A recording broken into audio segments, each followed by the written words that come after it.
गोमती ने देखा कि सुबह के 5 बज गए हैं।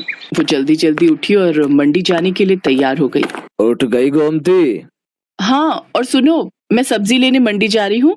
तुम ब्रेड और दूध बंटी को बोल देना, ले आएगा। चाय ब्रेड खाकर ही दवाई लेना। हाँ हाँ ले लूंगा, तू भी ध्यान से जाना। हाँ।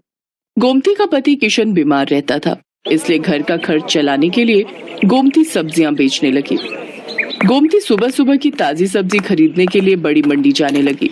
गोमती ताजी सब्जियां खरीद कर लाती और बाजार में ताजी सब्जी का ठेला लगाती। सभी ग्राहक जानते थे कि गोमती बड़ी मंडी से ताजी सब्जियां लाती है, इसलिए सुबह सुबह गोमती के ठेले पर सब्जी खरीदने के लिए ग्राहकों की भीड़ लग जाती थी। 1 किलो आलू, प्याज, टमाटर और हाँ, आधा किलो करेला, भिंडी और अरबी भी कर दो। 1 किलो खीरा निकाल देना। हाँ हाँ, अभी कर देती हूँ। तभी एक औरत गोमती के पास आती है जिसका नाम मेघा था। वो गर्भवती थी और सुबह सुबह टहलने के लिए निकलती थी। मेघा का नियम था, वो गोमती से ताजी सब्जियां लेती हुई ही घर जाती थी। गोमती, मैंने तुम्हें कच्चे आम बोले थे, लाई हो क्या? हाँ हाँ मेघा दीदी, आपके कच्चे आम मैंने पहले ही अलग ले लिए थे। ये देखो, ताजे ताजे कच्चे आम।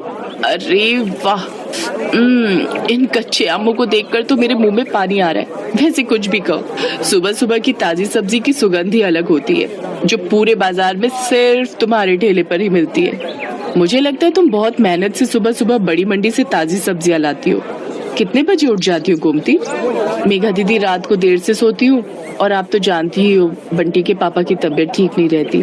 पूरे घर का काम देखना होता है। फिर सुबह सुबह मंडी निकलती हूँ 5 बजे उठकर। उसके बाद घर जाना ही नहीं होता, सीधी यहीं आ जाती हूँ और ठेला तैयार करती हूँ। और कोई सब्जी चाहिए, दे दूं क्या? और आज आप अकेले आए हो? अक्सर तो आपके साथ अमर भैया होते हैं। हाँ, अमर को कुछ दिनों के लिए ऑफिस के काम से बाहर जाना पड़ा। आ जाएंगे बोल रहे हैं।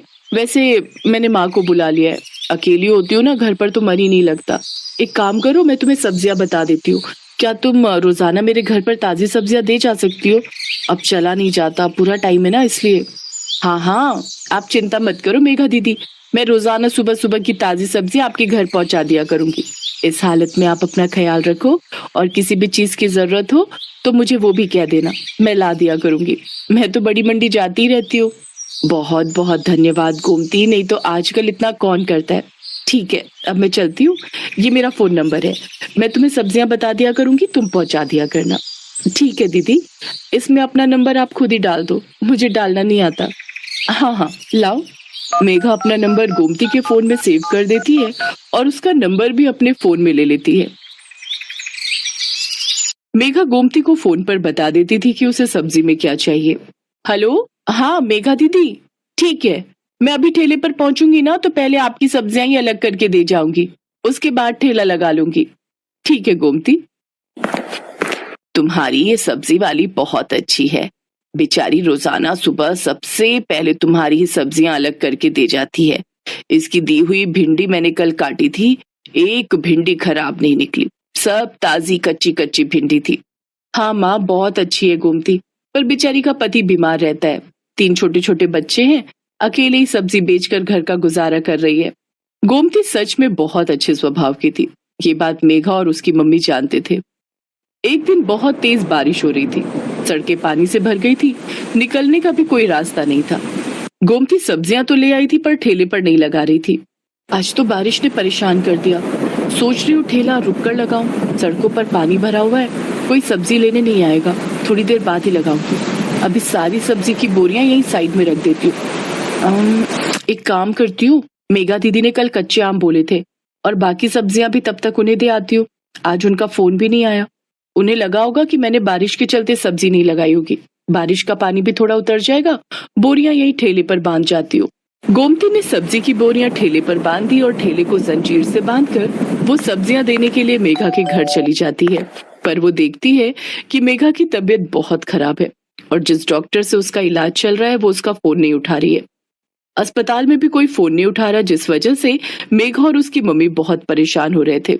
मम्मी, कोई भी फोन नहीं उठा रहा, मेरा दर्द बढ़ता जा रहा है, मुझे लग रहा है मेरा लेबर पेन स्टार्ट हो गया है। मुझे भी यही लग रहा है कि तुम्हारे बच्चे का दर्द शुरू हो गया है। एक तो बारिश में कोई कैब भी बुक नहीं हो रही, आंटी जी आप चिंता मत करो, यहाँ थोड़ी दूरी पर ही मेरी जान पहचान वाले एक ऑटो वाले भैया रहते हैं, मैं अभी उन्हें लेकर आती हूँ। मुझे लगता है आज बारिश की वजह से वो काम पर नहीं गए होंगे। गोमती उस ऑटो वाले के घर जाती है जिसे वो जानती थी। बारिश की वजह से ऑटो वाला भैया आज काम पर नहीं गया था। गोमती के कहने पर वो अपना ऑटो निकाल लेता है। वो सब मेघा को अस्पताल ले जाते हैं। गोमती मेघा की मम्मी के साथ वहीं रहती है। बारिश भी अब रुक चुकी थी, पानी सड़कों से उतर गया था। मेघा के हस्बैंड को जब ये बात पता चलती है तो वो सीधा हॉस्पिटल ही आ जाता है। मेघा एक बेटी को जन्म देती है। थैंक यू गोमती, अगर आज तुम ना होती तो ना जाने कितनी परेशानी हो जाती। अमर तुम्हें पता है, गोमती ही ऑटो वाले भैया को लेकर आई थी। थैंक यू गोमती, तुमने आज हमारी बहुत मदद की है। इसमें थैंक यू की कोई बात नहीं है भैया, ये तो मेरा सौभाग्य है कि मैं मेघा दीदी की मदद कर सकी। और मैं बहुत खुश हूँ कि मेघा दीदी ने इतनी प्यारी सी गुड़िया को जन्म दिया है। अब तो मैं मिठाई खाऊंगी। गोमती को ध्यान ही नहीं रहा, वो अपना ठेला और सब्जियां सुबह से छोड़कर आई हुई थी। सब सब्जी वाले बारिश की वजह से वहां से जा चुके थे। गोमती देखती है उसका ठेला और सब्जियां कोई चोरी करके ले गया।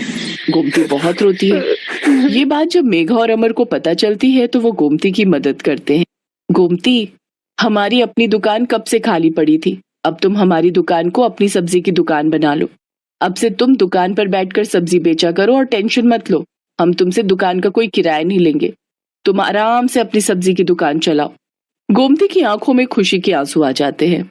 कुछ समय बाद गोमती का पति किशन भी ठीक हो जाता है। अब वो दोनों मिलकर मेहनत से सब्जी चलाने लगे।